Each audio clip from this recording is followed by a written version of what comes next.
Hello toppers. तो आज हम पढ़ेंगे कक्षा 10th हिंदी के पुस्तक 36 का बहुत ही महत्वपूर्ण पाठ जिसका नाम है नेताजी का चश्मा और उसके लेखक हैं स्वयं प्रकाश। यह कहानी दिखने में बहुत छोटी और सरल लगती है, लेकिन इसके अंदर समाज, देशभक्ति, दिखावा, सम्मान और नई पीढ़ी को लेकर बहुत गहरा संदेश छुपा हुआ है। सबसे पहले तो मुझे यह बताओ कि कहानी की शुरुआत कैसे होती है। तो कहानी की शुरुआत लेखक की यात्रा से होती है। लेखक किसी काम से एक छोटे से कस्बे से गुजर रहे होते हैं। वह कस्बा ज़्यादा बड़ा नहीं था, लेकिन वहाँ एक मुख्य चौराहा था जहाँ सुभाष चंद्र बोस यानी नेताजी की मूर्ति लगी हुई थी। नेताजी भारत की महान स्वतंत्रता सेनानी थे।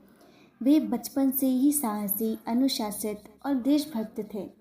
उनका सपना था कि वे सेना में जाएं और देश की सेवा करें। बाद में उन्होंने अंग्रेज़ों के खिलाफ लड़ाई लड़ी और आज़ाद हिंद फौज बनाई। उनका प्रसिद्ध नारा था, तुम मुझे खून दो, मैं तुम्हें आज़ादी दूंगा। तो लेखक जब नेताजी की मूर्ति देखते हैं तब उन्हें क्या खास बात दिखाई देती है। लेखक देखते हैं कि नेताजी की मूर्ति पर चश्मा लगा हुआ है। पहले तो ये सामान्य लगता है क्योंकि नेताजी असली जीवन में भी चश्मा पहनते थे, लेकिन ध्यान से देखने पर लेखक को पता चलता है कि वह कोई पत्थर या धातु से बना अस्थायी चश्मा नहीं है, बल्कि असली बाजार वाला चश्मा है। मतलब कोई सचमुच का चश्मा मूर्ति पर लगाता था। और सबसे इंटरेस्टिंग बात यह थी कि हर बार जब लेखक उस कस्बे से गुजरते तो नेताजी की मूर्ति पर अलग अलग तरह का चश्मा लगा होता। कभी गोल फ्रेम, कभी चौकोर, कभी मोटा, कभी पतला। इससे लेखक की उत्सुकता बढ़ जाती कि आखिर ये चश्मा बदलता कौन है। फिर लेखक क्या करते हैं। लेखक आसपास के लोगों से पूछते हैं। तब उन्हें पता चलता है कि कस्बे में एक आदमी है जिसे सब कैप्टन कहते हैं। वही नेताजी की मूर्ति पर चश्मा लगाता था। यह कैप्टन कौन था? क्या वह सच में आर्मी में था? नहीं, कहानी में साफ साफ ये नहीं बताया गया कि वह सचमुच सेना में था, लेकिन उसके अंदर फौजी जैसा अनुशासन और देशभक्ति थी।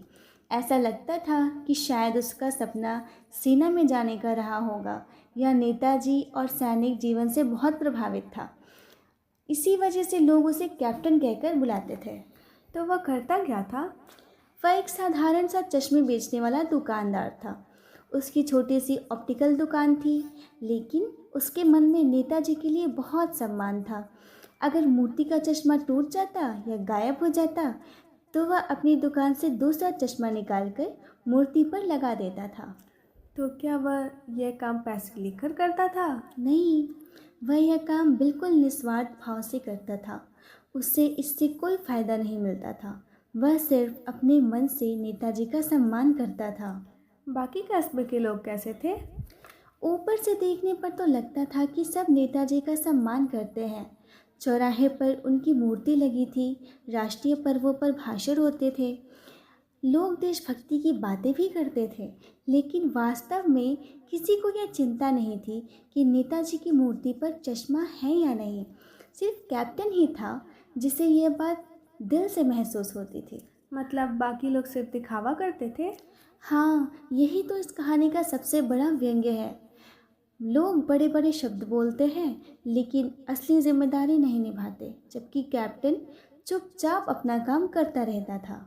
लेखक जब यह सब सुनते हैं तब उन्हें कैसा महसूस होता है? उन्हें आश्चर्य भी होता है और थोड़ा भावुक भी महसूस होता है, क्योंकि एक मामूली दुकानदार नेताजी का इतना सम्मान करता था कि वह उनकी मूर्ति को बिना चश्मे के देख नहीं सकता था।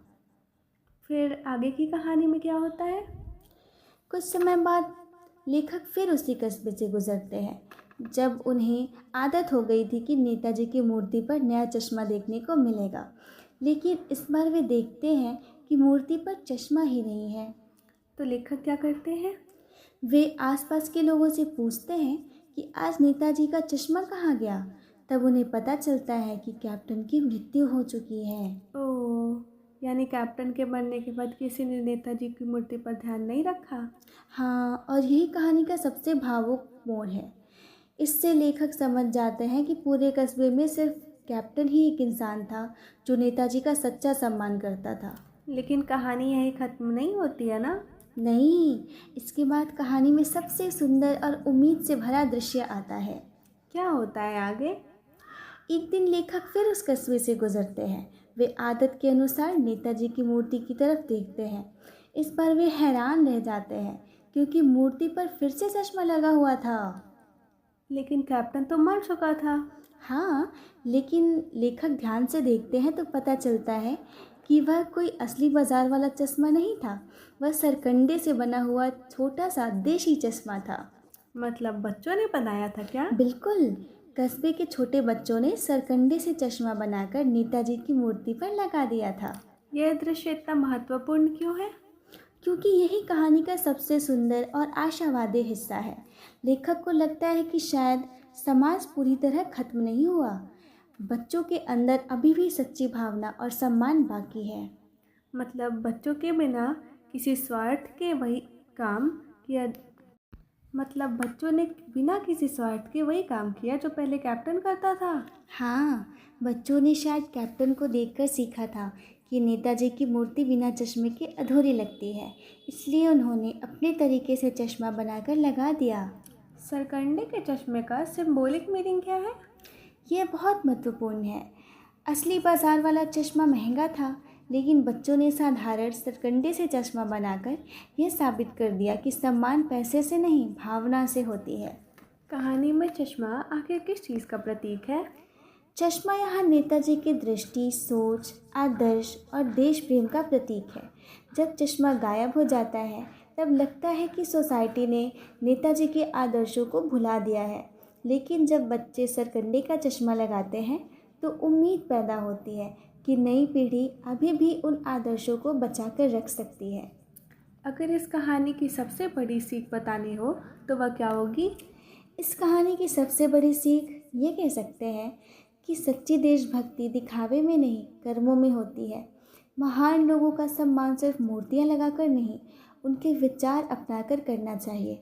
और सबसे महत्वपूर्ण, नई पीढ़ी से हमेशा उम्मीद रहती है क्योंकि बच्चों के अंदर अभी भी सच्चाई और संवेदनशीलता जिंदा होती है। सच में एक छोटा सा चश्मा पूरी कहानी में इतना बड़ा संदेश दे जाता है। हाँ, और यही इस कहानी की खूबसूरती है। एक साधारण घटना के माध्यम से लेखक पूरे समाज का सच दिखा देते हैं। तो बच्चों, कैसी लगी आपको आज की क्लास? कमेंट बॉक्स में ज़रूर बताना। मिलते हैं अगली क्लास में, तब तक के लिए बाय बाय।